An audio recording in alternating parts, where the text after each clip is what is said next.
La situación en Venezuela es muy grave. Me gustaría conocer tu perspectiva, tu análisis de lo que está sucediendo en ese país. Carlos, la situación es grave. Hay 11 periodistas que han sido heridos, que han sido atacados, cubriendo las noticias. Hay un ambiente de autocensura muy fuerte y una censura explícita promovida por Conatel. NTN 24 no puede transmitir desde Venezuela. Hay constantes ataques a la sociedad civil. Humberto Prado, que es uno de los líderes de una organización muy importante que fiscaliza la situación en prisiones, ha sido ya varias veces amenazado, y por las propias autoridades. El director de comunicaciones, el licenciado Rodríguez, de Provea, quizás la organización más prominente de la defensa y promoción de derechos humanos de Venezuela, fue secuestrado por agentes de inteligencia. Hay colectivos armados que son promovidos por el gobierno y que hoy día el gobierno está tratando de tomar distancia, a lo menos en un discurso que yo diría de doble rasero de estos colectivos. Son virtuales paramilitares armados que amenazan, que atacan a quienes se manifiestan. Hay decenas de heridos, hay muchos detenidos cuya situación se ignora, se les está aplicando en algunos casos, se ha dicho, hasta la ley antiterrorista. Es decir, la represión es muy fuerte y el gobierno ha dicho que los responsables penales de estos hechos son los líderes de la oposición, sin ningún tipo de evidencias que puedan exhibir al respecto. Parece ser simplemente cargos completamente infundados, dirigidos a intimidar a la oposición, a la sociedad civil y a los medios que intentan seguir cubriendo estas noticias. José Miguel, tú dijiste también, que me llamó la atención y quiero que me lo amplíes, por favor, que en esta situación que se está viviendo no hay instituciones democráticas capaces de frenar todo lo que tú estás mencionando, estos abusos, de prevenirlos y castigarlos. Mucha gente, cuando ayer estaba diciendo en las redes sociales que tú ibas a estar con nosotros y mencionaba esto que tú dices, que no hay instituciones democráticas, ¿qué puede hacer la oposición ante esta situación en un país que según son tus palabras, que no hay instituciones democráticas? ¿Cómo pueden hacer para controlar y balancear lo que están viviendo? Es muy difícil, Carlos, porque acá en Venezuela la situación es de concentración total del poder. Se han copado todos los espacios. La Fiscalía no es más que una entidad dirigida a convalidar las decisiones políticas del gobierno para perseguir con un manto de legalidad a aquellos que cruzan la raya. Los tribunales de justicia están al servicio del gobierno. La Suprema Corte fue intervenida en el 2004 y desde esa fecha todas las decisiones de la Suprema Corte simplemente reflejan que se ha convertido en un verdadero apéndice del Ejecutivo, que sirve simplemente, insisto, para avalar lo que el Ejecutivo decida. Y al no existir instituciones, ni siquiera la Defensoría del Pueblo, que se dedica más bien a promover la agenda gubernamental, es muy difícil encontrar una instancia, una autoridad independiente, una autoridad, política, que pueda amparar a las personas que son objeto de abusos, prevenirlos y ni mucho menos castigarlos.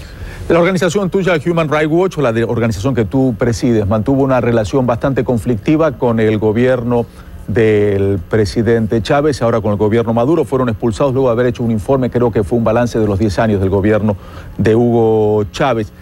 ¿Qué información tienen ustedes? ¿Tienen gente en Venezuela? ¿Qué información tienen para estar investigando lo que está sucediendo en el país? Y mucha gente puede decir, bueno, como tiene una relación tan complicada, tan tormentosa con Venezuela, tal vez el mensaje de ustedes no es muy objetivo. ¿Qué le respondes a esa gente que duda de tus palabras, duda de tu organización? Nosotros no nos dejamos llevar o tentar por preferencias, opciones, simpatías o antipatías de tipo ideológico. Nuestra tarea es evaluar la situación de derechos humanos en el mundo entero. Y por lo menos cuando registramos un abuso, una práctica que viola normas jurídicas internacionales, lo denunciamos sin ningún problema. Tenemos informes y estamos permanentemente fiscalizando la situación, por ejemplo, en Guantánamo, y denunciando la situación en Guantánamo, que es de una responsabilidad directa de los Estados Unidos. Lo hicimos durante el gobierno de Bush, denunciando casos de desapariciones y de torturas aplicadas en esos años, y estamos permanentemente reportando sobre la violación a los derechos humanos en todas las regiones del mundo, en el Medio Oriente, en África, en Asia y desde luego en América Latina. Colombia está permanentemente bajo nuestra mira.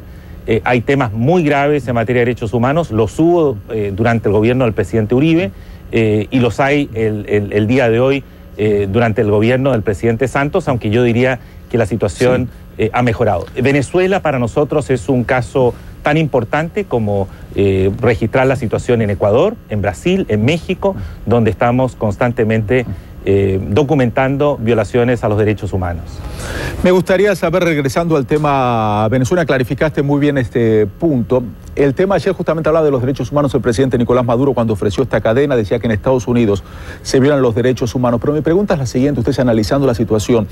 ¿Están estas manifestaciones que la gente tiene su derecho en manifestarse? El gobierno dice que hay infiltrados, la oposición dice que son parte de los colectivos violentos que apoyan al gobierno. ¿Cómo puede hacer un gobierno, en este caso Venezuela, pudo haber pasado en Chile en el pasado cuando se manifestaban estudiantes y las manifestaciones se tornan violentas y ve gente encapuchada, ve gente disparándole a la policía? ¿Cómo se puede controlar una situación tan delicada y tan complicada como esa? Carlos, el presidente, para empezar, en Venezuela, abusa del recurso de las cadenas de radio y televisión. Tú decías que hizo estas declaraciones ayer en una cadena. Están frecuentemente imponiendo cadenas obligatorias para simplemente promover la agenda gubernamental. Y en esas cadenas se hacen estas afirmaciones constantemente aludiendo a planes conspirativos, magnicidios, esfuerzos por realizar un golpe de Estado, manipulando la información, exagerando los hechos, presentando una total distorsión de lo que ocurre en las calles en Venezuela. Ha habido manifestaciones el último año y muchas y numerosas en Chile, en Brasil, en México, en Colombia, pero a ninguno de estos gobiernos se le ha ocurrido, como represalia frente a esas manifestaciones, acudir a colectivos armados de civiles, virtuales paramilitares, para reprimir o censurar a los medios o sacar del aire a aquellos medios internacionales que están transmitiendo en directo los hechos que se están produciendo. Esa es la reacción que se produce hoy día en Venezuela.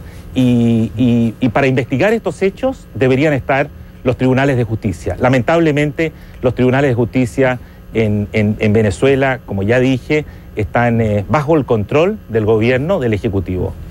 José Miguel Vivanco, muy amable, muchísimas gracias por esta comunicación desde Washington. Es el director para las Américas de Human Rights Watch.